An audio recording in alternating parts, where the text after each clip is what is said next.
Look, I need you to understand something right from the start. When humans first stumbled into the Galactic Council chambers on Proxima Station, we laughed.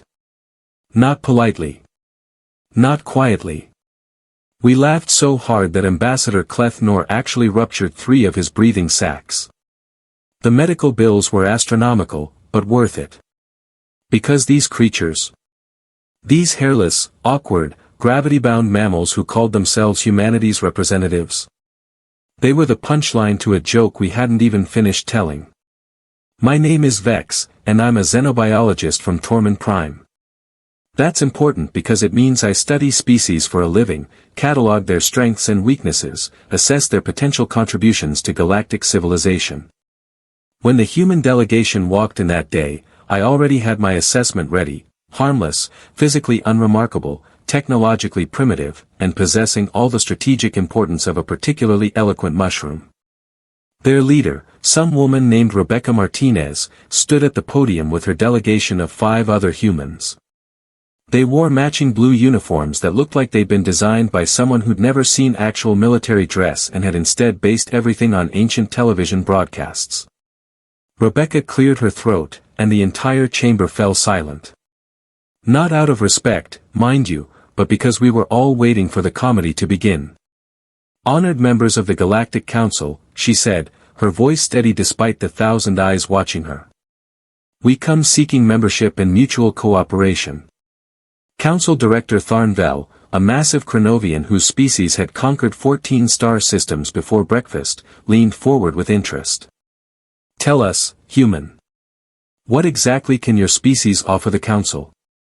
What makes you worthy of standing among civilizations that have mastered faster-than-light travel for millennia while you've barely managed to colonize your own moon? Rebecca smiled. It wasn't a pleasant smile. We're survivors. The chamber erupted in laughter again. Survivors? The Grell Swarm were survivors. The Silicon Collective were survivors. These soft, weak creatures who could be killed by slight temperature variations were survivors. Please. Everyone survives until they don't, Tharnvel said, his mandibles clicking in amusement. Application denied. Perhaps return in a few thousand years when you've evolved something interesting. And that should have been the end of it. The humans should have slunk back to their tiny blue planet, tails between their legs, metaphorically speaking, since they didn't actually have tails. But Rebecca just nodded slowly, then said something that nobody expected. That's fine. We'll come back. And when we do, you'll wish you'd said yes today. It wasn't a threat. Her tone was too casual, too conversational. It sounded more like she was commenting on the weather. That made it worse somehow. 3 months later, the Vraxian Empire made contact with Earth. Now, you need to understand the Vraxians. They're raiders, conquerors, the kind of species that makes other species install extra locks on their space stations. They have exoskeletons that can withstand plasma fire, natural weapons that can cut through steel, and a cultural philosophy that essentially boils down to might makes right, and we're the mightiest. When they detected Earth's radio signals, they saw an easy target. A primitive world, barely space-capable, completely undefended. They sent a war fleet of 50 ships. Standard procedure for subjugation of a Class II civilization. I was there when the Council received the Vraxian broadcast. Fleet Commander Zyxnar appeared on our view screens, his mandibles spread wide in what passes for a Vraxian grin. Council members, he announced, we are transmitting from orbit above the human homeworld. We have commenced standard harvesting operations. The humans have been very cooperative, actually. They surrendered one of their cities without resistance. We estimate full planetary subjugation within 1 rotation. There was some uncomfortable shifting in the chamber. Nobody particularly liked the Vraxians, but nobody wanted to fight them either. They were too strong, too aggressive, too numerous. Better to let them have their conquest and deal with the diplomatic fallout later. Tharnvel sighed, a sound like grinding stones. Very well. We will lodge a formal protest, but per galactic law, the humans had the opportunity to join the council and refused. Actually, Cleth Nor wheezed, his breathing sac still not fully healed. They didn't refuse. We refused them. Semantics, Tharnvel waved a massive claw dismissively. Then the transmission cut out. Just. Gone. Dead air. Static. We tried to re-establish contact with the Vraxian fleet. Nothing. We sent probes toward Earth's solar system. They stopped transmitting once they crossed the heliopause. We dispatched a scout ship crewed by Talvarian observers, a species known for their neutrality and powerful sensor arrays. The scout ship returned 3 weeks later. The crew was silent, their facial membranes pale, their tentacles trembling. Well? Tharnvel demanded. Report. The captain, a female Talvarian named Self, took several moments to compose herself. When she finally spoke, her voice was barely above a whisper. The Vraxian fleet is gone. All 50 ships. We found debris fields in orbit around the human moon. Analyzed the wreckage. Kinetic weapons. The humans fired metal slugs at relativistic speeds. Simple physics. Devastating effectiveness. The chamber was silent. Kinetic weapons were primitive, yes, but effective if you could actually hit your target at those speeds. The Vraxians had shields, point defense systems, evasive maneuvers. How could primitive humans possibly score hits on military vessels? There's more, Self continued. We intercepted human communications. Battle recordings. They turned it into entertainment. The humans broadcast their defense of Earth on something called the Internet. Millions of humans watched in real time as their military destroyed the Vraxian fleet. They were cheering. Making jokes. Eating snacks. One human transmission we translated said, and I quote, "Get absolutely wrecked, space lobsters." I felt something cold settle in my digestive chamber. What happened to the city the Vraxians occupied? Seltha's membranes darkened further. The humans evacuated it before the Vraxians landed. It was a trap. The entire city was rigged with nuclear devices. When the Vraxian ground forces entered, the humans detonated everything. Took out 12,000 Vraxian soldiers in one moment. That's insane, Cleth Nor breathed. They destroyed their own city. Buildings can be rebuilt, Selth said quietly. That's what the human commander said during the broadcast. Commander Victor Okafor. He looked directly at the camera and said, "We will burn our own cities to ash before we let invaders have them. This is our world. You want it? Come and take it. We dare you." The council chamber remained silent for a long time after that. Then Tharnvel did something I'd never seen him do before. He laughed. Not mockery this time. Something else. Respect? Fear? Maybe both. Contact the humans, he ordered. Tell them their council application is being reconsidered. But it was too late for that. The humans sent their own message 3 days later. Rebecca Martinez again, still in that ridiculous blue uniform, but now there was something different in her eyes. Something hard. Members of the Galactic Council, she began, and her voice carried none of the diplomatic pleasantness from her first address. Thank you for your recent change of heart regarding our membership application. Unfortunately, we're no longer interested. You had your chance to welcome us as friends. You chose mockery. Then, when we were attacked, you chose inaction. So now we're choosing a different path. Tharnvel leaned forward. What path would that be, human? Rebecca's smile was sharp enough to cut steel. We're going to make our own council. With better benefits. And mandatory snack breaks. She wasn't joking about the snack breaks, as it turned out. Within 6 months, humanity had established trade agreements with 17 minor species, all civilizations that the Galactic Council had deemed too small or insignificant to bother with. The Pelthians, master botanists. The Quervan, whose crystalline technology made our computers look like stone tablets. The Morphean Collective, shapeshifters who'd been denied council membership for aesthetic reasons, which was just a polite way of saying several council members found them creepy. The humans called their new alliance the Free Trade Coalition. They offered protection, technology sharing, and something the council never had, genuine respect for member species regardless of size or military capability. I started receiving reports from my field researchers. Everywhere humans went, they brought strange ideas. Democracy. Individual rights. The concept that military strength shouldn't be the only measure of a civilization's worth. They were spreading dangerous philosophies, making species question the natural order of things. More worrying, they were getting stronger. Human ships started appearing in contested territories, always where council vessels had recently withdrawn to avoid conflict with hostile forces. They didn't avoid conflict. They sought it out. Pirates who'd plagued trade routes for decades suddenly found themselves facing human cruisers that fought with a ferocity that bordered on suicidal. Except the humans weren't dying. They were winning. Their military tactics made no sense to traditional strategic analysis. They took risks that should have resulted in catastrophic losses. They split their forces in ways that violated every principle of fleet coordination. They broadcast their positions openly, daring enemies to attack. And somehow, it worked. A Cronovian admiral named Jexthor, one of our finest military minds, analyzed 17 human combat engagements and presented his findings to the council.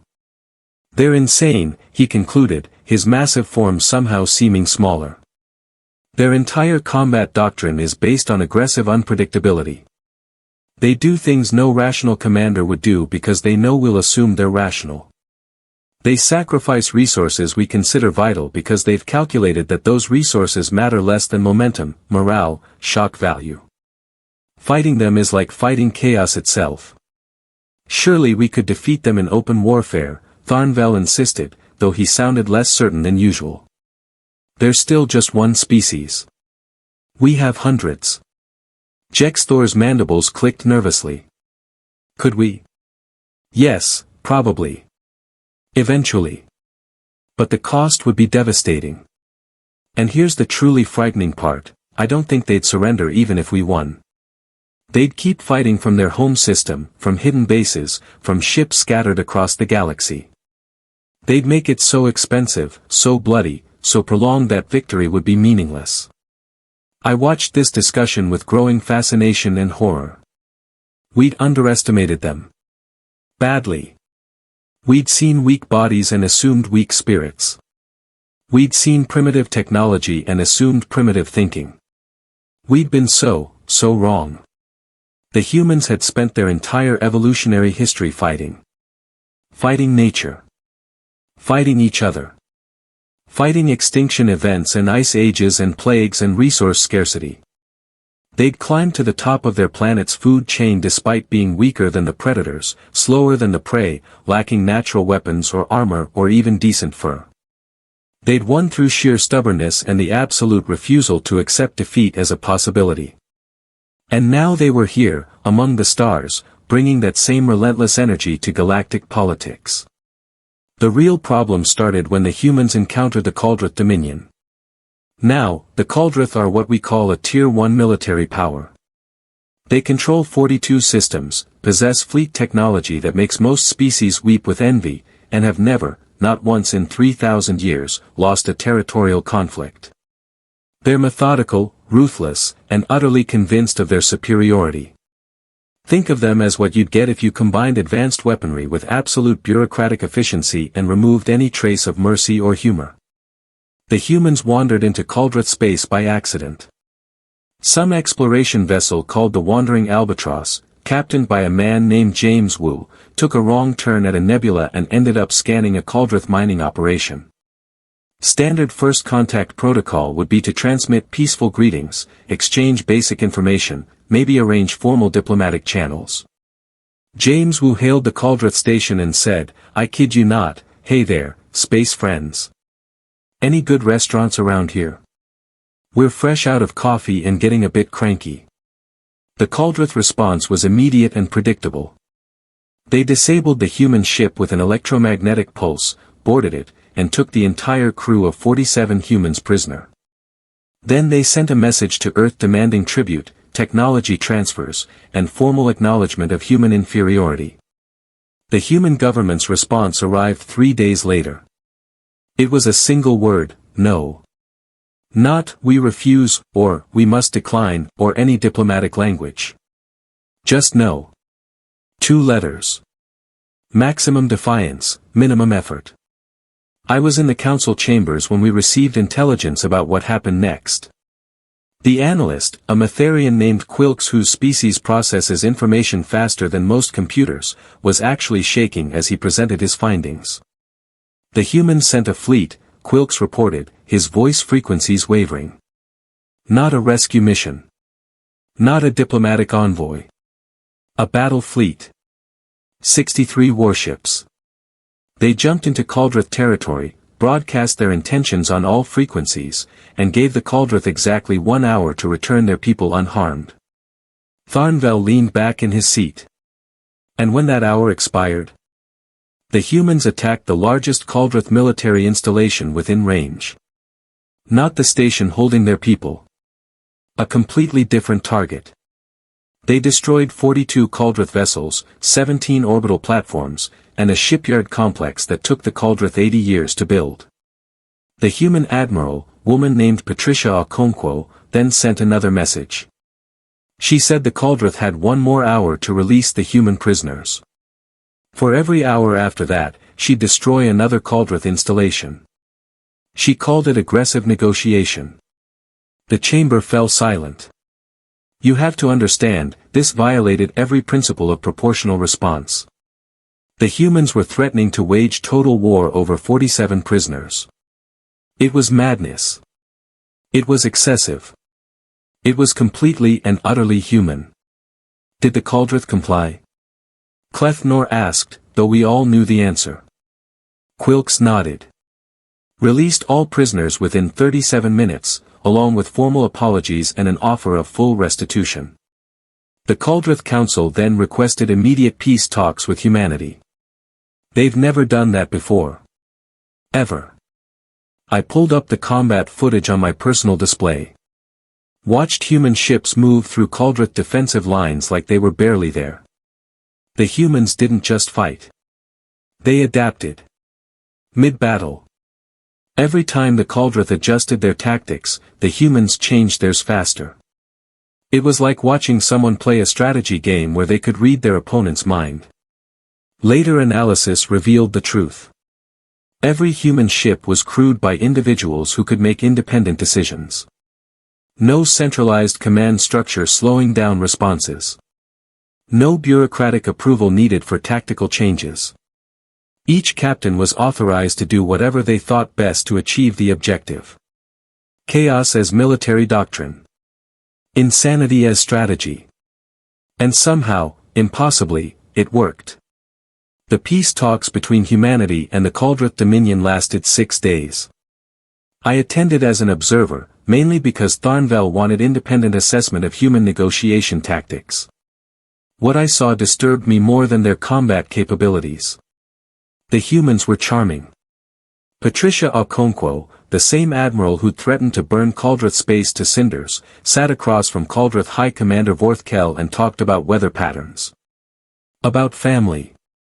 About philosophical differences in military training. She treated him like an old friend, not a recent enemy.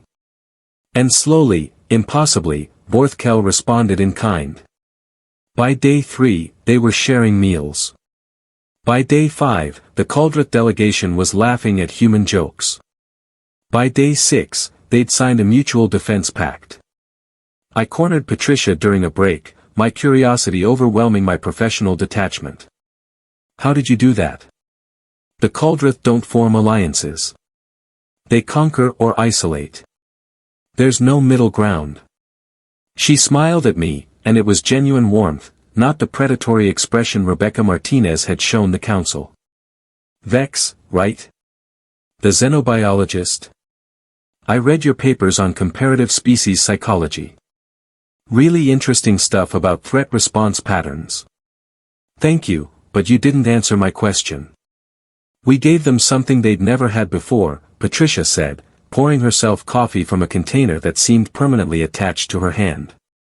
We gave them a fight they couldn't easily win, then we gave them friendship they didn't have to earn through submission. Turns out most species appreciate respect more than they appreciate dominance. Who knew? Everyone knew. We'd all just forgotten because the Council had been operating on dominance hierarchies for so long that alternatives seemed impossible. The Free Trade Coalition expanded. 20 species. 40. 60. Each one brought something valuable. Technology, resources, cultural knowledge, strategic positions. The humans didn't demand tribute or territory. They asked for cooperation and offered genuine partnership. Meanwhile, the Galactic Council started hemorrhaging members. Small species left first, the ones who'd always been marginalized. Then medium-sized civilizations began questioning their continued membership. Why pay enormous council fees when the coalition offered better trade terms? Why submit to council military drafts when coalition defense agreements provided better protection? Tharnvel called an emergency session. His massive form seemed diminished somehow, like the weight of collapsing hegemony had physically pressed down on him. We need to address the human situation, he announced, his voice carrying none of its usual authority. They're undermining everything we've built. Everything we've built was garbage, Cleth Nor said quietly. Everyone turned to stare at him. What? It's true. We've maintained power through military threat and economic coercion. The humans are offering something better. Why wouldn't species join them? Jexthor stood, his Chronovian armor gleaming under the chamber lights. I propose we offer humanity full council membership. Not as applicants. As equals. Possibly even as senior partners. The uproar that followed lasted 47 minutes. Species who'd held council seats for millennia shouting objections. Accusations of cowardice. Threats of withdrawal. The kind of chaos that normally ended council sessions early. But Tharnvel let it continue. When the chamber finally quieted, he spoke with something that sounded almost like resignation. The humans taught us something. They taught us that strength isn't just military capacity. It's adaptability. Resilience. The ability to take a beating and come back harder. We've been so focused on maintaining power that we forgot why we wanted power in the first place. To build something lasting. To create stability. To protect our civilizations. He paused, and for the first time since I'd known him, Tharnvel looked old. We failed at that. The humans succeeded in 18 months. The vote was closer than it should have been, but it passed. The council authorized me to contact humanity and offer them not just membership, but a seat on the executive committee. The highest honor we could bestow. I transmitted the offer personally, half expecting Rebecca Martinez to laugh in my face the way we'd laughed at her. Instead, she looked tired. Really, genuinely exhausted. Vex, she said, I appreciate the offer. Truly. But we're not interested in joining the council. We're interested in building something new. Something better. And you're welcome to join us. I blinked all three of my eyes in confusion. You're inviting the Galactic Council to join the Free Trade Coalition. Why not? You have resources we could use. Experience. Institutional knowledge. You've made mistakes, sure, lots of them, but you've also maintained relative peace for thousands of years. That's worth something. She leaned forward, and her expression was earnest. We don't want to destroy the council. We want to fix it. Make it actually serve its members instead of just the powerful ones. That would require completely restructuring our government. Yes, it would. Rebecca smiled. Think of it as aggressive renovation. The negotiations took 4 months. The humans insisted on democratic reforms, equal representation regardless of species size, and mandatory conflict mediation before military action. The Council pushed back on everything. Eventually, we reached compromises that nobody loved but everyone could accept. The new organization was called the Galactic Union. Creative name, I know, but humans insisted on something simple that translator systems could handle easily. On the day of the signing ceremony, I stood next to Rebecca Martinez and watched as hundreds of species representatives approved the new charter. Species that had never spoken to each other. Predators and prey. Ancient civilizations and newly spacefaring cultures. All agreeing to try something different. You realize this might not work, I told Rebecca. Species have fundamental differences. Conflicts will arise. Of course they will, she agreed. But now we'll resolve them together instead of through whoever has the biggest guns. Progress, Vex. We're making progress. I looked at her, this human who'd been laughed at, dismissed, whose planet had been attacked, who'd built an alliance from nothing and somehow convinced the galaxy's most powerful organization to restructure itself completely. How did you know it would work? I asked. When you first came to the Council and we rejected you, how did you know you could do all this? Rebecca was quiet for a moment. Then she laughed, and it was the most human sound I'd ever heard. Full of warmth and exhaustion and triumph. We didn't know. We just refused to accept that rejection was the end. Humans are really, really good at not accepting things. We don't accept death, so we invented medicine. We don't accept distance, so we built ships and planes and spacecraft. We don't accept that things have to stay the way they've always been. She looked at me with those strange, forward-facing predator eyes. The galaxy laughed at us. Underestimated us. Attacked us. And we fought back. Not because we knew we'd win, but because the alternative was giving up. And humans don't do that. The ceremony concluded. Species celebrated. Humans distributed something called champagne, which tasted absolutely horrible but seemed important to them. I returned to my quarters that night and wrote in my personal journal, something I rarely did. One entry. One observation that would define my understanding of humanity forever. They weren't special because they were strong. They weren't remarkable because they were smart. They were extraordinary because when the entire galaxy told them no, they simply said no back and kept moving forward. Stubbornness elevated to art form. Persistence weaponized. The absolute refusal to accept limitations as anything other than suggestions. The galaxy had laughed at humanity. Now we were learning from them. And honestly, that was probably the joke all along.